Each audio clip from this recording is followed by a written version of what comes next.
আমরা ডিপার্টমেন্টে একটা পেশেন্ট পাইছিলাম। ব্যাপারটা এরকম ছিল যে একটা চাইল্ড পেশেন্টকে দিনে 9 চামচ করে নাপা দেওয়া হয়েছিল।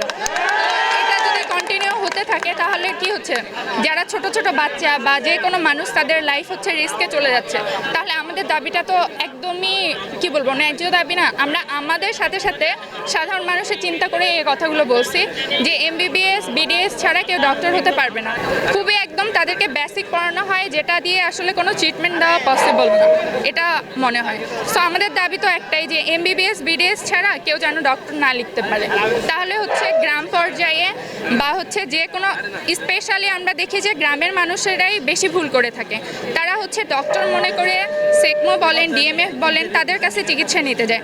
এখানে আরেকটা জিনিস হয় যে তারা হয়তো বুঝতে পারে না, কারণ হচ্ছে নামের সামনে ডক্টর লেখা থাকে, তো তারা কনফিউজড হয়ে যায়। তারা ভাবে যে তারা হয়তো বা এমবিবিএস বা বিডিএস করে ডক্টর হয়েছে।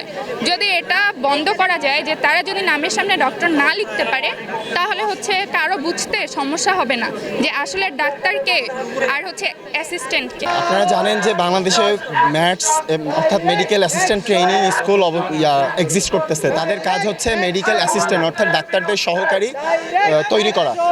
তো এই সহায়ক শক্তি অর্থাৎ ডাক্তারদের সহায়ক শক্তি আসলে ডাক্তার হওয়ার জন্য আবেদন করছে, তারা হাইকোর্টে রিট করছে, তারাও তাদের নামের পূর্বে ডাক্তার পদবি লাগাইতে চায়। তো হাইকোর্ট এটা বারবার পিছাইছে, ইতিমধ্যেই 91 বার পিছিয়েছে। আগামী 12 তারিখ তারা রায় দেওয়ার ডেট ঘোষণা করছে। আমাদের দাবি হচ্ছে তারা এই রায় যাতে তাদের পক্ষে না যায়, অর্থাৎ তারা যেন তাদের নামের পূর্বে ডাক্তার লিখতে না পারে। আজকে আমাদের আন্দোলনের সাথে একাত্মতা পোষণ করেছে সাধারণ শিক্ষার্থী, ইন্টার্ন ডক্টর, প্রাইভেট ট্রেনি এবং রেসিডেন্ট ডাক্তার এবং এছাড়া হচ্ছে বিসিএস ডাক্তার সহ সকলে আমাদের সাথে একাত্মতা পোষণ করেছে।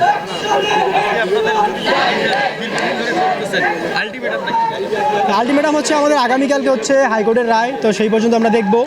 আমরা আশা করব যে এমবিবিএস বিডিএস ছাড়া কেউ যেন ডাক্তার লিখতে না পারে সেই বিষয়ে একটা রায় আসবে। যদি রায় না আসে তাহলে পরবর্তীতে আমরা আরও কঠোর কর্মসূচি দেব। এখানে আসলে যে কথাগুলো আসে যে এই আন্দোলনটা যেটা চলতেছে এটা শুধু কোনো একজন নির্দিষ্ট ডাক্তারের আন্দোলন না, এটা সারা বাংলাদেশের যত রেজিস্টার্ড ডক্টর আছেন সবার আন্দোলন। আমি তো মনে করি শুধু ডাক্তার না, ডাক্তারের সাথে সাধারণ মানুষেরও আন্দোলন। একটা মানুষেরও তো অধিকার আছে তার চিকিৎসা সেবা গ্রহণ করবে, যেটা আমাদের মৌলিক অধিকার।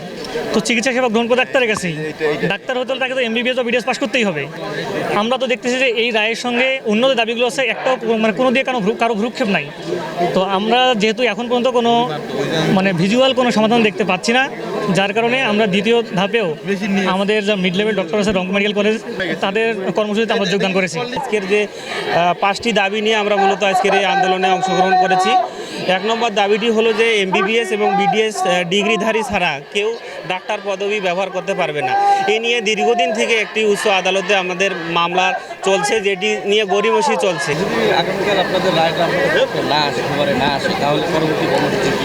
আগামীকাল যদি রায় না আসে তাহলে তো এটা জাতির সাথে একটা প্রতারণার স্বরূপ হবে। আমাদের স্বাস্থ্যখাতকে হুমকির মুখে ফেলুক এরকম কোনো রায় আমরা চাই না, আশা করি না।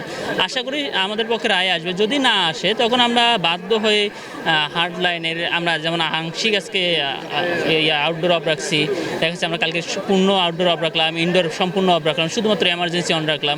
আবার এমনও হতে পারে এমার্জেন্সিও সার্টেন সময়ের জন্য একটা অফ রাখলাম, আবার হচ্ছে আমাদের স্যারদের প্রাইভেট যে চেম্বারগুলো আছে ওগুলো অফ রাখবো, এরকম আমাদের একটা চিন্তাভাবনা আছে।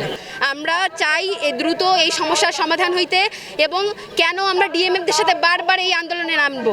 আসলে কর্তৃপক্ষের গাফিলতির কারণে ডিএমএফরা এত সাহস পাচ্ছে, আজকে এই পর্যায়ে অবধি এই বিষয়টা চলে আসছে। তো আমরা চাই দ্রুত এই সমস্যার সমাধান হোক, যেহেতু আগামীকাল রায়ের ডেট। তো আমরা চাই আমাদের পক্ষে ফলাফল আসুক, যার কারণে আমাদের বারবার এই রোগীদেরকে ক্ষতিগ্রস্ত করতে না হয়।